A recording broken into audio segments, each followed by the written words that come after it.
So let's talk about China, a country that has undergone a monumental transformation in recent decades. Yes, China, the one that makes your stuff, from the smallest components to the most sophisticated gadgets, and now flexes on the world stage. It's no longer content to be just a manufacturer. It wants to shape global events. Beijing isn't asking for a seat at the table anymore. Those days are long gone. It's kicked the door in, making its presence undeniably known. Pulled up a chair, uninvited but certainly not unwelcome anymore, and is now critiquing the menu, offering its own dishes and sometimes demanding a completely different cuisine.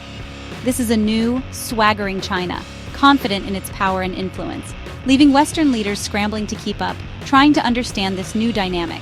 It's not just bravado, it's not just empty words. It's a calculated strategy from a nation convinced its time has come, meticulously planned and executed. For decades, the West assumed China would become a friendly democracy if treated nicely, if integrated into the global system. Surprise, it didn't. That assumption proved to be fundamentally flawed.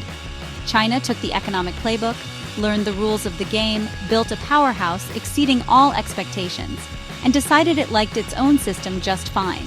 It saw no need to conform to Western ideals. Now, China pushes first, asserting its interests with increasing boldness, setting its own rules and daring anyone to challenge them. It's rewriting the script of international relations. The core belief in Beijing?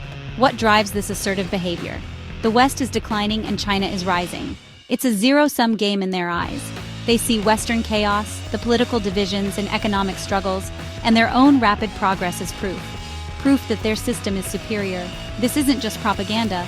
Although propaganda certainly plays a role, it's a conviction fueling their foreign policy. It's a deeply held belief that shapes their actions. China's message, loud and clear: we're not joining your club. We have no interest in conforming to your rules. We're building our own. A new world order, with China at its center. The world now faces a China that shrugs off G7 statements, dismissing them as irrelevant, and sets its own agenda regardless of international pressure. This is a nation done apologizing for its past, its present, or its future, determined to reclaim its place at the top, a place it believes is rightfully theirs. To get China's attitude, you need a quick history lesson: the century of humiliation. In the 1800s, China was carved up by Western powers and Japan, forced into humiliating treaties. This era is the Communist Party's origin story. Never again is their mantra. Every policy is about making China strong enough that no one can bully it again. After Mao's chaotic decades, Deng Xiaoping opened the economy. Getting rich is glorious. China went from poor and agrarian to the world's workshop, then to a global powerhouse. Xi Jinping's great rejuvenation taps into this narrative. The comeback is complete. China is no longer a victim, it's a victor, ready to reclaim its historical role. This isn't just pride, it's about correcting a perceived historical injustice. That's why Western criticism barely phases them. They've endured far worse. The past fuels their confidence, and it's a powerful motivator for 1.4 billion people. China's confidence isn't just bravado, it's built on a literal mountain of cash reserves. We're talking about a financial bedrock that underpins its every move on the global stage. This isn't just about having money, it's about the power and influence that comes with it. To truly grasp the scale of China's ascent, consider this. In the 1980s, its economy was smaller than Italy's. It was a time of reform and opening up, but the economic might we see today was still a distant dream. Now, just a few decades later, it's the world's second largest, maybe even first, depending how you count and which metrics you prioritize. This meteoric rise is unprecedented in modern history, a testament to strategic planning and relentless execution. China isn't just making cheap goods anymore. That's a stereotype that's long overdue for retirement. It's a leader in everything from iPhones, showcasing its advanced manufacturing capabilities, to industrial machinery, demonstrating its prowess in heavy industries and technological innovation. State-led capitalism lets Beijing pour billions into strategic industries, from semiconductors to renewable energy. No endless debates, just decisive action and rapid infrastructure development. Projects like the Belt and Road Initiative connect China to the world, building infrastructure and fostering trade relationships across continents. This expansive network is giving it outsized influence in global affairs, reshaping trade routes and geopolitical alliances. China is the backbone of global supply chains, the linchpin in a complex web of production and distribution. Try avoiding Chinese-made products for a day, good luck. You'll quickly realize how deeply integrated China is into the global economy. This economic leverage means countries think twice and sometimes even 3 times before crossing Beijing on sensitive issues. China is also the world's largest creditor, wielding significant financial power on a global scale. It's lending trillions to developing nations, funding infrastructure projects, and shaping economic landscapes across the globe. Critics call it debt trap diplomacy, a strategy to gain influence by indebting vulnerable nations. And countries that owe China often back it on the world stage, aligning their diplomatic positions with Beijing's interests. Economic power translates directly into political clout, giving China a louder voice in international forums and negotiations. When Australia called for a COVID investigation, a seemingly straightforward request, China hit back with tariffs, a clear message received loud and clear by nations worldwide. Many nations hesitate to criticize China, carefully weighing the potential consequences of speaking out against the economic superpower. They fear economic retaliation, trade restrictions, and the potential loss of access to the lucrative Chinese market. Money talks, and in the international arena, China's money is shouting, commanding attention and shaping global narratives. This economic muscle is the bedrock, the very foundation upon which its ambitious global strategy is built. It's why China can afford to be bold, assertive, and increasingly confident in its role as a major player on the world stage. China's 1.4 billion people are its secret weapon. That's a massive domestic market. Companies like Apple and Tesla can't ignore it. If you want access, you play by China's rules. The workforce fueled China's manufacturing boom, but now it's about brainpower. China produces more STEM graduates than any other country, powering its innovation engine. The government fosters national pride and unity, mobilizing the country for big goals. Collective action is prized over individualism, making China highly efficient. This sense of shared purpose is a formidable asset. Of course, managing such a huge population is a challenge, but Beijing sees it as a resource, not a burden. The government speaks with the weight of 1.4 billion people behind it. That demographic heft is a constant reminder of China's scale and ambition. The world isn't just facing a government, it's facing a civilization. Forget the old stereotype. China is now a tech superpower. Cities like Shenzhen and Hangzhou are the new innovation hubs, home to giants like Huawei, Tencent, and Alibaba. China leads in 5G, AI, mobile payments, and e-commerce. The government's Made in China 2025 inches plan is a blueprint for tech dominance. Billions are poured into R&D, universities, and startups. Technological leadership is seen as key to prosperity and security. Huawei's 5G tech is cheaper and advanced, making it attractive worldwide. The real prize, whoever builds the 5G network shapes the future. Smart cities, self-driving cars, the Internet of Things. China's AI ambitions are supercharged by access to massive data sets.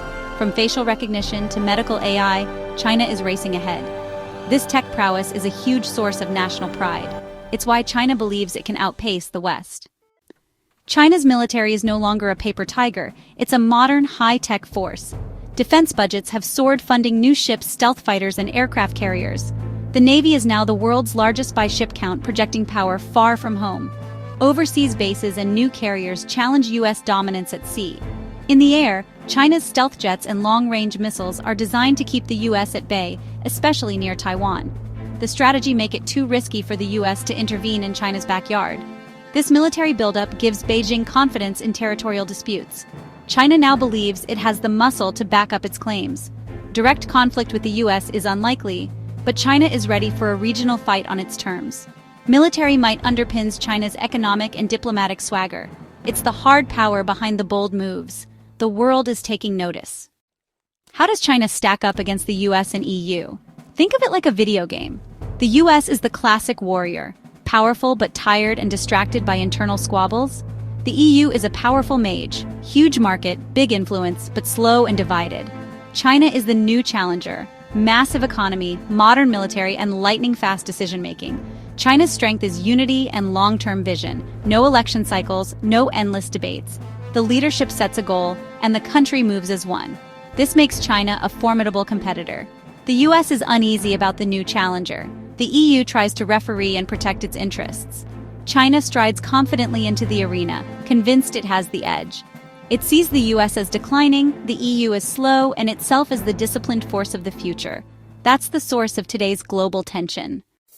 When criticized, China's response is defiance, not apology. The era of quiet diplomacy is over. Welcome to the wolf warrior diplomat. These officials aggressively defend China and attack critics, often on platforms banned at home. The message, "You have no moral authority, look at your own problems." This tactic muddies the waters and appeals to a skeptical global audience. At home, state media spins criticism as foreign jealousy and bullying. The result, a rally around the flag effect, boosting nationalism. Sanctions and criticism are portrayed as proof the West wants to hold China down. Beijing has learned that economic indispensability trumps moral condemnation. As long as the world needs China, it can ignore the critics. That's why China no longer bothers to placate the West. Where does this lead? What twists and turns await us on the global stage? The possibilities seem endless, and the stakes are incredibly high. The world is heading for more division and competition, a stark contrast to the interconnectedness we've grown accustomed to. Nations are increasingly vying for power and influence. Think Cold War, but with global supply chains intricately woven into the geopolitical landscape. This adds a layer of complexity that didn't exist before. Unlike the Soviet Union, China is deeply embedded in the world economy, a key player in global trade and manufacturing. Its economic influence is undeniable, making things more complex and risky. The interconnectedness that once fostered growth now presents vulnerabilities. One future, two rival blocs, each vying for dominance and influence in a multipolar world. One led by the US, championing its values and alliances. The other by China, asserting its growing power. With split supply chains, each bloc seeking self-sufficiency and resilience. Tech standards diverging as each bloc promotes its own technological ecosystem. And even internets, creating digital divides and fragmenting the online world. Every conflict could become a proxy battle between superpowers, each vying for influence in regional disputes. Or maybe both sides manage a tense coexistence, a delicate balance of power preventing outright conflict, competing fiercely, but cooperating where interests align, finding common ground on issues like climate change and global health. This would require careful diplomacy, which is in short supply, demanding skilled negotiators and a willingness to compromise. The biggest wildcard is China itself. Its internal dynamics will significantly shape its global role. Its confidence rests on decades of growth, a remarkable economic transformation that has lifted millions out of poverty. But what if that stalls? What if the engine of growth sputters, leading to economic uncertainty, an aging population, debt, a looming crisis that could strain the nation's resources, and environmental woes could shake the social contract, potentially leading to unrest and instability. A less confident China could become more cooperative, seeking to address its challenges through collaboration and diplomacy, or more aggressive, asserting its interests more forcefully on the global stage. The world's future may hinge on which path China takes. Its decisions will have far-reaching consequences for us all. For now, all we can do is watch, observe, and analyze the unfolding events. It's going to be quite a show, a geopolitical drama with unpredictable twists and turns.